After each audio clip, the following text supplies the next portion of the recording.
All right, y'all, welcome back to the show. It's Anti-War Radio. Our next guest is Walter Jones. He's the U.S. Representative for North Carolina's 3rd Congressional District since 1995 and is a member of the Republican Party. He serves on the Armed Services Committee and the Financial Services Committee. He's also part of Ron Paul's Liberty Caucus in the House of Representatives. Welcome back to the show. How are you doing? Scott, I'm doing well. Thank you for the opportunity, and I really hope that your listeners will join us in trying to get our kids out of Afghanistan. Well, this morning before the show I was watching, well, I'm still kind of watching C-SPAN here, but I had a chance to listen to before the show started, and I caught a bit of your speech about why you co-sponsored Dennis Kucinich's bill, which was under debate this morning, about getting the troops out immediately.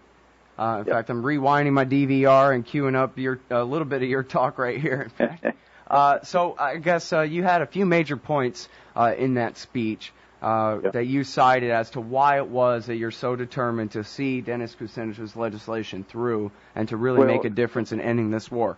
Let me share with you as the debate. Dennis Kucinich is a friend. He gave me 30 minutes of his 1 hour, so I really did appreciate it. And I had speakers to come up, Republicans that agree with us, one being Jason Chavis, from Utah, Ron Paul, Dana Rohrabacher, and Jimmy Duncan. And I know there are others that will vote with us that just couldn't get to the floor. The whole thing is what really bothered me, Scott, is that I attended the hearing yesterday with General Petraeus, and 3 weeks ago heard Secretary Gates, and I have great respect for both of them, make it clear, but they now are talking about a substantial reduction in the troop size in Afghanistan beginning in 2014. We're in 2011 right now, March of 2011, and that's 3 more years. How many kids have to be killed and lose their legs for a corrupt government? Karzai doesn't even have any appreciation for what we're doing for him over there. All he wants is the money from the American taxpayer.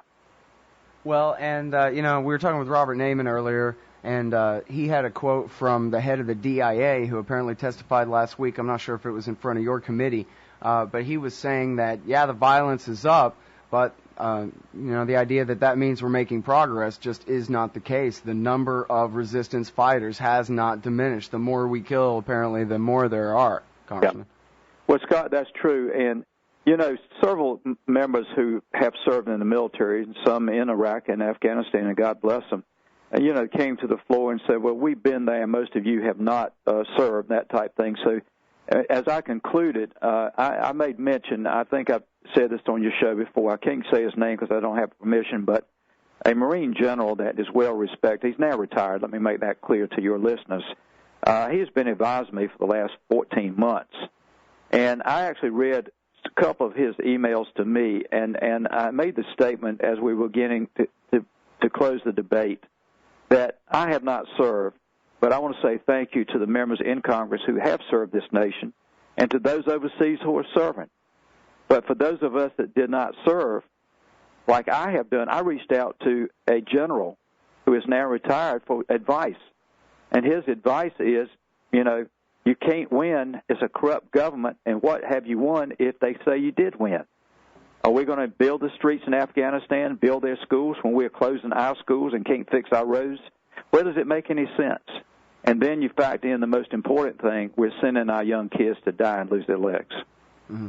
Well, and that's been your most compelling argument. I think it's one that I would think that all Americans, no matter their politics, would agree with the premise that, the people, especially, young people right out of high school joining up the military, they're basically deferring, especially, sir, to you, but really to all of us, that, right. We, the people in control of our democracy and what have you, will only do the right thing and risk their lives and have them kill people when it's absolutely necessary, that we won't just throw their lives away on some sand pit on the other side of the world for nothing. And it seems to me like everybody, even Petraeus, recognizes that they can't have a clear-cut victory here, that he'll have to negotiate his way out of there. I'm not sure if he reiterated that to y'all the other day, but he said so numerous times in the past. And so what are we doing?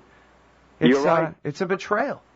Scott, the whole issue is, as been said to me by many in the military, both active duty and retirees, if you don't have an endpoint to your war strategy, you have no strategy.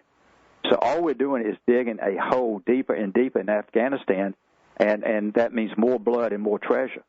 And we don't see an end to digging the hole. I mean, I'm like you. I mean, for goodness sakes, I know I'm not the smartest guy in the world, but, you know, for goodness sakes, some things just are common sense. Mm-hmm. Well, you know, it's obvious that there are,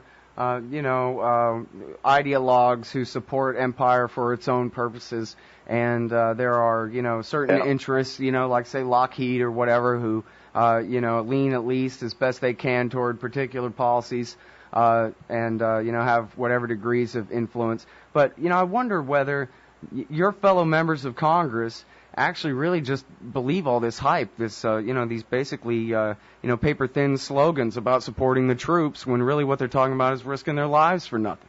Well, you're right. Scott, the only way I can answer that, I obviously have friendships in both parties, and I treasure those friendships, but too many times I think it's just like Mr. Obama. I don't know why he continues to accept the recommendations to stay in Afghanistan until 2014. And I would be willing to bet, I hope I'm still here then, but I would be willing to bet that 2014 is not the end time. It's going to be 15 or 16. So I can't speak, but the only thing I can tell you that I do think this vote, well, we're going to have many votes this year on Afghanistan, well, at least several, let me say several. I'm hopeful that the people that listen to your show have been calling them members of Congress. And let me explain that for this reason. I think there are at least, out of the new class of 84 new freshman Republicans, there've got to be at least 15 to 25 that have basically feel that we need to get out. And I have the names of 11 of them who campaigned and said we need to get out of Afghanistan. So it's my hope, I don't know how they're going to vote, but it's my hope that we'll get most of those 11. So if we can get 20 to 25 Republicans today to vote to get out of Afghanistan, that is a major step for the Republicans in the House, which we've not had before. Right, and you said you expect more Republicans than just the co-sponsors to sign on to this one, but do you expect more numbers than last time on this particular vote? I do. I think I would be very surprised because this is not a money issue. What Congressman Kucinich has put in is just simply a bill that says if the president does not start bringing our troops home in July of 2011, then he must start bringing them home in December of 2011. So it's not a money issue. This is a policy issue, and it's my hope that we'll get a pretty good vote. I cannot gauge it. This is one of those votes. It's going to be the person votes their heart. I hope they will vote their heart, and how they feel about not having an end to the war in Afghanistan. I wonder what you think about Saudi efforts to back up the kingdom in Bahrain. The Obama government apparently is at least, compliant with this. Apparently Bahrain's Gaddafi is just fine in putting down their uprisings, and even with Saudi help. Do you have a position on this kind of thing? I don't really have a position, but you and I both know it's, and your listeners certainly know, it's all about energy. It's about oil. It's about relationships with countries that provide us. That's why we need to be independent and have alternatives to our needs for energy. But that's another debate at another time, and I'm not sure I'm an expert on that anyway. Mm-hmm. Well, I mean, in general, do you support the withdrawal of America from the Middle East and place your bets on buying the oil on the market instead of securing it with all those ships? Listen, I am for closing military bases around the world unless it's in the national security of our country. Uh-oh, well, you know how a president is going to take language like that. I think that's how we got right here. But all right, so hang right there. It's Walter Jones from North Carolina's 3rd Congressional District, Republican in the House of Representatives, sits on the Armed Services Committee, and we'll be right back. All right, y'all, welcome back to the show. It's Anti-War Radio. I'm Scott Horton. We're talking with Walter Jones, Congressman representing North Carolina's 3rd Congressional District, a Republican district. And he serves on the Armed Services Committee. He's a co-sponsor of Dennis Kucinich's bill right now to force withdrawal from Afghanistan. And I wonder exactly how this works. It's under the War Powers Act, right? Not the power of the purse, Congressman? Right. No, this was strictly under the War Powers provision in the public law. And I think that's a good way to start this debate about Afghanistan, because I've been saying, Scott, ever since we went into Iraq and Afghanistan, that the Congress that needs to meet its constitutional responsibility, and that is to allow a declaration of war, which we don't do anymore. It is a resolution that we give the President the authority. And so I think this was a very important debate. Again, I want your listeners to know that we don't anticipate to win the vote, but we want to get a strong vote. If we get 120 or 130 members and get us about 15 Republicans, I'm going to say that's a moral victory. Mm-hmm. And now, back to the last point before we went to the break there about when it is absolutely necessary for our national security to have a base in somebody else's country. How do you define that? Because it sounds like you define it certainly down from where we are now. Yeah. Well, I personally, with our country in financial trouble, and that is truly, we are in financial trouble, and we've got bases in places like Germany and other countries that we're paying them the rent to have the bases in that country. And I would say that where we have a true national security concern or interest, then I'm for keeping the bases there. But as my dear friend Ron Paul says, China is the superpower of the world right now. How many bases do they have around the world? How many troops do they have in foreign countries? And, you know, he always smiles and says none. And that's money that we're talking about. And we're spending roughly $2 billion a week in Afghanistan. It's money we don't have. It's borrowed money that we could be spending here to help our children and our senior citizens. But no, we're spending it overseas, and it's borrowed money. Well, do you think that, well, for example, the Sunday morning talk show people would say, well, but we have to lead the world. I mean, come on. What are you going to do, withdraw from the world, not lead it? No, I think you can't. I think it is a fallacy. And I didn't mean ministers. I meant the talk show people. No, I think it's a fallacy for anyone to say that we need to lead the world. I don't know of any great nation, my limited knowledge of history, any great nation that led the world when they had to borrow money from other governments to pay their bills. You are not a world leader. If you think you are, you're a joke. Not you personally, Scott, but anyone that feels that, because you can't be. You cannot be macho man when you can't pay your own bills. Mm-hmm. And so my thinking is, quite frankly, I'm not an isolationist, but going back to a point you did make, I want to speak to very quickly, that if we get attacked by a terrorist, for those listeners that might say, well, what in the world would you do? You know, this Marine general that I can't say his name, I mentioned earlier, you know what he said to me? He said, what you do, you send bombs, you send drones, and you send killer squads to that country, and you take out those who attacked you. You don't send 100,000 troops over there.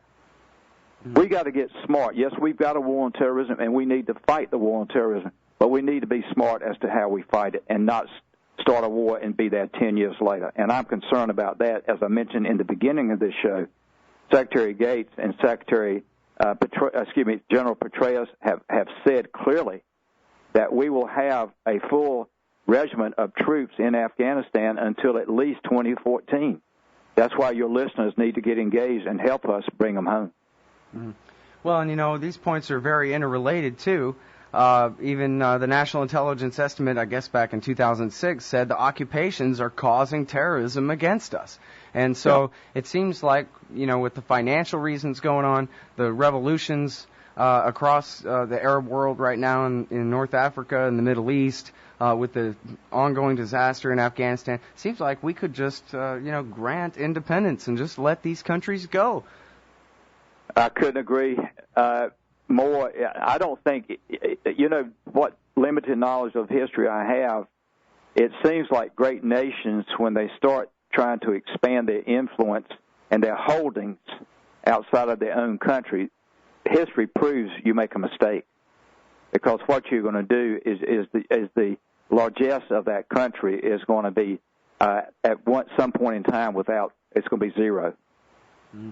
Now, Congressman, part of your speech this morning on the House floor was about a soldier, a veteran, I think you said, who'd been to Afghanistan and Iraq, who committed suicide and left his family behind. And I was just thinking, since so much of the pro-war kind of spin is that supporting the troops is supporting the policy, and that opposing the policy is in fact somehow betraying the troops. That you could speak a little bit to the consequences for individual soldiers who are going to fight these wars and occupy these countries, and and hopefully a little bit about what you're doing about it to try to help them.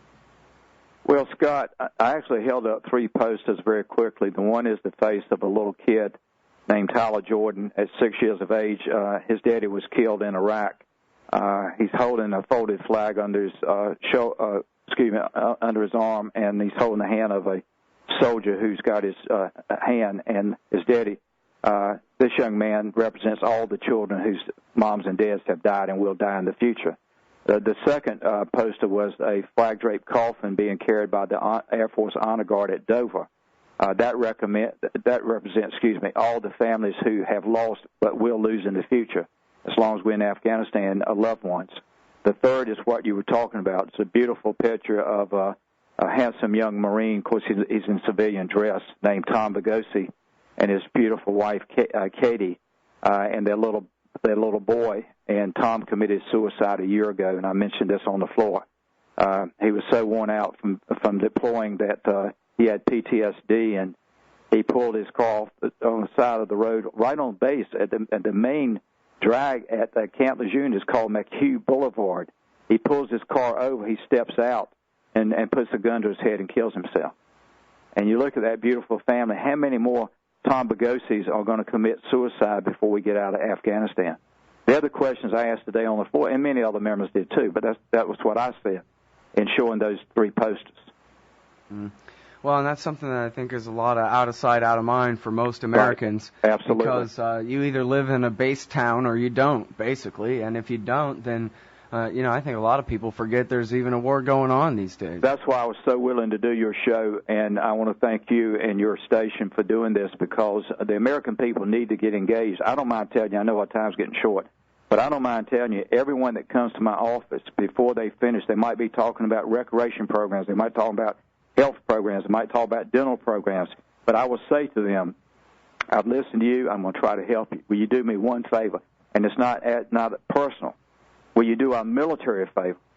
Call your member of Congress, call your senator, and tell them whenever they get a chance to vote on an Afghan issue to bring our troops home, to vote to bring them home. We've got to get the American people engaged in this thing. Well, and, the polls say that now 2/3 of the American people say it never was worth it, and 3/4, a super-duper majority, I think they call that, is for ending the war by the end of the year. So I don't know if there's really the oomph behind it, the passion behind it. It's not the top issue, but it sure seems like it's ready-made to be one. I sure hope that you guys can keep up the fight in the Congress and keep it on the TV news if that's the only way to get it there. Well, we will, and very quickly during the debate, Dennis Kucinich yielded a minute to Charlie Rangel. Charlie Rangel announced today on the floor that he's going to reintroduce his bill to initiate the draft in this country. If we had the draft, you wouldn't even be calling me, because there wouldn't be an issue of Afghanistan. We would have been out 5 or 6 years ago.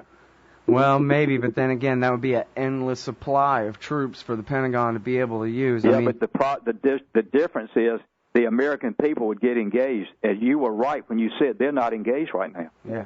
Well, no, I definitely agree with that. I'm just not sure it's worth it. Not that I think it's, that it doesn't matter about what happens to the Afghans and the American soldiers over there instead, but I was raised actually to believe that it was the draft that ended the Vietnam War, but if you look at the timeline, it really took 8 years or something after they changed the rules to include even college boys and stuff, right? I mean, after 8 years, finally they were able to end it. That's true, but just think if we'd had a volunteer service as we do now, they might still be fighting in Vietnam. Yeah, I'm true too. I'm with you. I'm really not for the draft. I don't like the idea of the draft, but if we can't, how do we get the people engaged? How do we get the people to understand that even though your son or daughter is not in Afghanistan, why not care about the other person's son or daughter? Well, I'm afraid Ron Paul's right that it's going to take until the dollar breaks. But well, that might happen too, sadly. Yeah, well, at least history will record that some of us were trying to stop it before it was too late. Right. Thank you very much for your time. I appreciate it, Congressman. And God bless you and our men and women in uniform. Bye-bye. All right, everybody. That's Congressman Walter Jones, Republican from North Carolina's 3rd Congressional District. That's it for Anti-War Radio today. See y'all tomorrow. Thanks for listening.